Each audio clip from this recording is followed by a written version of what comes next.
আসসালামু আলাইকুম। আজকে মনে করেন বাপা পিঠা বানায়াম এনো বাতের ইজনা চাইল চিটা আমি চাইলটা নিচ্ছি মিশিংয়েতে বাঙ্গাই আনছি আর মনে করেন নারকেল নিচ্ছি আর ওই যে খেজুরের গুড় নিচ্ছি আর বাপা পিঠাটা খাইতে গেলে আপনারা খেজুরের গুড় নিবেন আর মনে করেন অনেকটার মধ্যে লবণ দিয়া ইয়াটা করবো আর পানি আমি বসাই দিচ্ছি চুলার মধ্যে পানিটা ফাঁক উঠতেছে।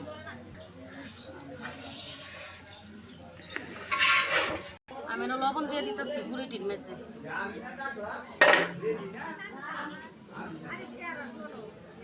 পানি দিয়ে আমি এটা গুলো মনে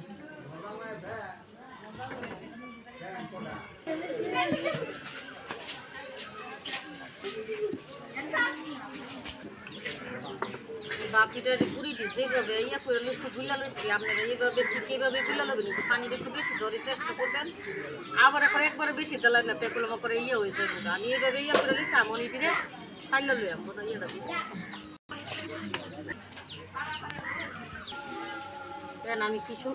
মানে চালনা দিয়ে আমি চাইলে লইছি দেন কি সুন্দর হয়েছে গুঁড়িটি আপনারা এইভাবে লইবেন এইভাবে পিঠাটা বানাইলে অনেক সুন্দর।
এই যে আমার পিঠাটি আসলে কিন্তু ঘরের ভিতরে পিঠা বানাই খাইলে একটু বড় বড় করে বানাইলে মানে দেখতেও সুন্দর লাগে খাইতো মনটা বড় করে একটা পিঠা খাইতে গেলে তৃপ্তি হয় পরে এই কারণে পিঠাটা আমি আর বড় বড় করছি আমি এর চেয়ে বড় করলাম বলে তাই এতটুকু রাখছি আপনারা ঘরের ভিতরে বাতা পিঠা বানাই খাইলে বড় সাইজের করে খাইবেন।